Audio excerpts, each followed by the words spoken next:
জামায়াতের সাথে জোটে যাওয়ার যে সিদ্ধান্তের একের পর এক পদত্যাগ করছে এনসিপির নেতারা, তাও আবার তারাই যারা এনসিপির বেশ চেনা মুখ। আমাদের এই রাজনীতির সাথেও বিভিন্ন সময়ে এনসিপির হয়ে তারা আলোচনায় অংশ নিয়েছেন। নতুন বন্দোবস্তের কথা বললেও এনসিপি পুরনো উপনিবেশিক ব্যবস্থার অংশীজনদের সঙ্গে আপোষ করল এমন অভিযোগ এনে পদত্যাগ করেছেন দলের কেন্দ্রীয় যুগ্ম মুখ্য সমন্বয়ক খান মোহাম্মদ মুরসালিন। আজ বোধহয় মুশফিকও পদত্যাগ করেছেন। গণঅভ্যুত্থানের আকাঙ্ক্ষা ধারণ করে নতুন দল গঠনের 1 বছরের মধ্যেই এই আশা কি ফিকে হয়ে গেল কিনা? ধন্যবাদ আপনাকে, ধন্যবাদ আমার সহ আলোচক যারা আছেন তাদেরকে, এবং আজকে যারা আমাদের দেখছেন সবাইকে সালাম এবং শুভেচ্ছা জানিয়ে শুরু করছি। এটা অত্যন্ত দুঃখজনক যে আমাদের রাজনৈতিক যেই পথ চলাটা সেইটা মাত্র 10 মাস হলো, এর মধ্যে আসলে আমরা যেই অল্প সময় পেয়েছি, যতগুলো প্রতিকূলতা প্রতিবন্ধকতা আমরা ফেস করেছি, এই সময়টা ছিল আমাদের সকলে একত্রিত হয়ে ঐক্যবদ্ধ হয়ে দলটাকে গুছিয়ে নেয়ার। এইটা রাজনীতিতে তো একদিনের এক রাতের ব্যাপার না, 1 মাস 2 মাস 10 মাস 1 বছরের ব্যাপার না। রাজনীতিটা একটা দীর্ঘ পরিশ্রমের, দীর্ঘ ত্যাগের একটা যাত্রা। রাজনীতিতে নানা মোড় আসে, নানা ধরনের পরিস্থিতি তৈরি হয়, সবটা তো আপনার হিসেব মতো হয় না। আমার সহ আলোচক যিনি এখানে আছেন, আরও যারা আছেন, তারাও জানে যে জীবনের পথ চলায় এই রাজনীতির হিসাবে বিভিন্ন সময় তাদের সময়ের প্রয়োজনে দেশের স্বার্থে বাংলাদেশের মানুষের সাথে রাজনীতি করতে গিয়ে আপামর জনগণের কথা চিন্তা করে অনেক বিষয়ে অনেক জায়গায় আমাদের নতুনভাবে সিদ্ধান্ত নিতে হয়েছে। সেই জায়গায় আমরা নতুন বন্দোবস্ত করতে এসে আমরা পুরনো বন্দোবস্তে ফিরে গিয়েছি কিনা সেই উত্তরটা আমি দিতে চাই। আমাদের সহযোদ্ধারা যেই সিদ্ধান্ত নিয়েছে, আমি মনে করি আপাত দৃষ্টিতে ওনারা হয়তো ওনাদের যেই চাওয়ার জায়গাটা ছিল সেই জায়গাটা থেকে ওনারা স্পষ্ট ধারণা, ওনারা যেটা চেয়েছিলেন সেইটা ওনারা আলোচনার মাধ্যমে সমাধান করলে আমরা অনেক বেশি পারস্পরিক বোঝাপড়াটা ভালো হতো। সেই সুযোগটা ওনারা দলকেও দেওয়া উচিত ছিল, নিজেকেও দেওয়া উচিত ছিল। যে দলের সাথে, ধরেন আমি যদি আজকে আমার দলের সাথে আমার কোনো মতাদর্শে বা আমার সাথে কোনো নীতিগত দিক থেকে কোনো আন্ডারস্ট্যান্ডিংয়ে গ্যাপ হয়, আমি কিন্তু আমার জবাবদিহিতা নিয়েই বের হব, আমি জবাবদিহিতা না নিয়ে বের হব না। তো আমি আমার ভাই বোন যারা যারা পদত্যাগ করেছেন তাদের কাছে বিনীতভাবে অনুরোধ করব যে ধরেন আপনারা পদত্যাগের যেই আবেদন জমা দিয়েছেন, আমি জানি যে সেই আবেদন কিন্তু সবগুলো গৃহীত হয়নি, আপনারা রিকনসিডার করবেন এবং আসলে আপনাদের যে বোঝাপড়ার জায়গাটা আছে সেইটা আমি জানি ওনাদের সেই স্পেসটুকু ওনারা তৈরি করে নিয়ে ওনারা সেই জিনিসটা না, কিন্তু রিকনসিডার করার বিষয়টা তো তখন আসে যখন সমস্যাটা আদর্শিক না হয়। এখন আদর্শিক যেই জায়গাটা, সেই জায়গাটার উত্তর থেকে আমি পুরনো বন্দোবস্ত আর নতুন বন্দোবস্তের জায়গাটায় ফিরে আসি। দেখেন, আমরা একটা মধ্যপন্থার রাজনৈতিক দল গঠন করেছি। এখানে বাম দলীয় মতবাদের যারা আছেন তারাও আছেন, আমার সহ আলোচক যারা আছেন উনাদের সাথে আগে রাজনীতি করেছেন, এখন আমাদের সাথে রাজনীতি করছেন, তারাও আছেন।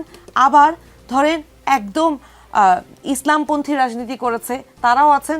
আবার কিছুটা ডানপন্থী রাজনীতি করেছেন, লিবারেল ডানপন্থী, তারাও আছেন। এখন আপনি যখন একটা মধ্যপন্থার রাজনৈতিক দল করবেন তখন আপনাকে সবার মতামতের গুরুত্ব দিতে হবে। আপনি হয়তো খেয়াল করে থাকবেন যে একই সময় যখন শাপলা চত্বরের বিচার আমরা চেয়েছি, এটা নাকি এটা মিক্সড পন্থা?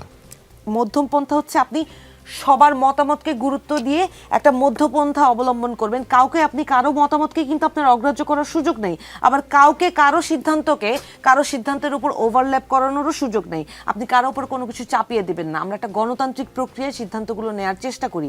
আপনি যদি আমার মধ্যে, এই দলের মধ্যে যদি এইটা দেখেন যে আমরা কখনো কখনো যদি আমরা বামপন্থী চিন্তা ভাবনা করা যারা আছে তাদের সাথে যদি আমরা তাদের চিন্তাকে যদি ওভারশ্যাডো করতে হয় এবং তাদের চিন্তাকে যদি প্রায়োরিটাইজ করতে হয়, তাহলে তো আমাকে আমার ডানপন্থী ভাইরা বলবে যে আপনারা তো আমাদের কথা শুনছেন না, আমরা তো এইভাবে জিনিসটা চেয়েছিলাম। আমরা এই জন্য এই জায়গাটাতে আমাদের যেই চিন্তা ভাবনা সেটা গণতান্ত্রিক প্রক্রিয়ায় সিদ্ধান্তগুলো নিতে চাই। এখন নতুন বন্দোবস্তে আমাদের যেই মধ্যপন্থার রাজনীতিটা কন্টিনিউ করার যে ইচ্ছাটা, যেই আদর্শিক জায়গাটা, সেই জায়গাটা আমি স্পষ্ট করতে চাই। দেখেন, আমরা বাংলাদেশের রাজনীতি করতে এসেছি মাত্র 10 মাস।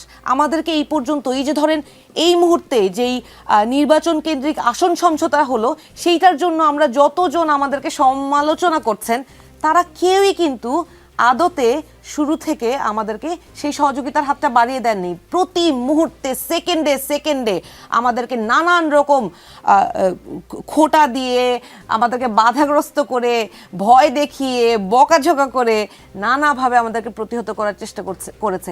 আশার বাণী সাধারণ জনগণ শুনিয়েছে। সুতরাং আমাদেরকে যদি কেউ প্রশ্ন করার অধিকার রাখে, সেইটা হচ্ছে একদম সেই সাধারণ মা বোনেরা, সেই বাবা, সেই ভাইয়েরা, যাদের সাথে আমরা জুলাই যাত্রা করেছিলাম এবং অতি আগ্রহের সাথে তারা শুনতে এসেছিল আমরা কোন রাজনীতিটা করতে এসেছি, আমরা কি করতে এসেছি। আসেন সেই কথাটা বলি। সেই কথাটা হচ্ছে, আমরা এই নতুন বাংলাদেশ গড়তে চাই, দুর্নীতিমুক্ত একটি সংস্কার, যেই বাস্তবায়নের যে আশা আকাঙ্ক্ষা আমরা জাতীয় ঐক্যমত্য কমিশনে আলোচনা হয়েছিল, সেটার মাধ্যমে সেটার জন্য যে গণভোট হবে, তার পরবর্তীতে যেই সিদ্ধান্তগুলো বাস্তবায়নের যে প্রক্রিয়া গঠন হবে, সেইটার পক্ষে যারা কাজ করবে, আগ্রাসন বিরোধী যেই যুদ্ধটা আছে, যেই সংগ্রামটা আছে, সেই সংগ্রামটা যারা করবে তাদের সাথে আমরা রাজনীতিটা করব। এইটা সারা বাংলাদেশের মানুষ। এখন একটা জোটের সাথে আমরা আসন সমঝোতা করেছি, তার মানে কি আমরা আমাদের নিজস্ব দলীয় আদর্শ কম্প্রোমাইজ করে ফেলেছি? কোনো অবস্থাতেই না। ধরেন বিএনপি যে এতগুলো বছর, বিএনপি তো একটা নির্বাচন করেছে, আপনি যার সাথে আপনি যার জোটে গেলেন, আপনি তার একটা পন্থা আছে। হ্যাঁ, আপনি বলছেন যে জামায়াতের সঙ্গে জোট জামাত করে না, এখানে কিন্তু 12 দলীয় জোট, নেতৃত্বাধীন জোট। এই 12 দলীয় জোটের মধ্যে অন্য পন্থার কারা কারা আছে? কোনো নেতৃত্ব নেই। অন্য পন্থার কারা কারা আছে? অথবা ধরেন এনসিপির মতোই বার কারা আছে? আচ্ছা, আমি এই জিনিসটা আরো এক্সপ্লেইন করছি আপনাকে। এলডিপি একটু একদিকে হেলে পড়লেন না? এলডিপিও এসছে, কিন্তু এখানে একটা কারণ আছে।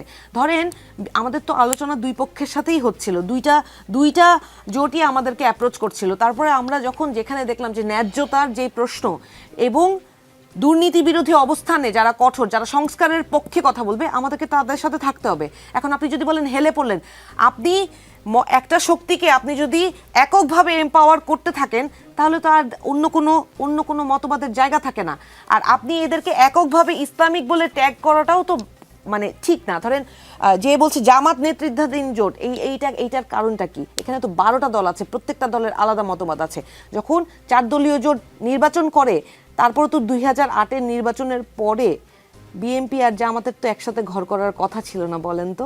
আমি গত 24 সালেও আমি দেখেছি সুপ্রিম কোর্টে ইলেকশনে বিএনপি আর জামাত একসাথে প্যানেল দিয়েছে, একসাথে ঘর করেছে, একসাথে জিতে এসেছে। তাহলে এত দীর্ঘদিনের সংসার, তারা কেউ একজন আরেকজনের রাজনৈতিক আদর্শে মার্জ হয়ে গেল না। কিন্তু আমরা নতুন রাজনীতি করতে এসে আমরা এত সাহসী, যেই সাহস নিয়ে আমরা বুকে গুলি নিয়ে আমরা বাংলাদেশকে নতুন করে পুনরুদ্ধার করতে পেরেছি, আমাদের মতো দুঃসাহসী ছেলে মেয়েকে মতবাদ ওভারনাইট চেঞ্জ করে ফেলবে, এই ভাবাটাও তো ঠিক না।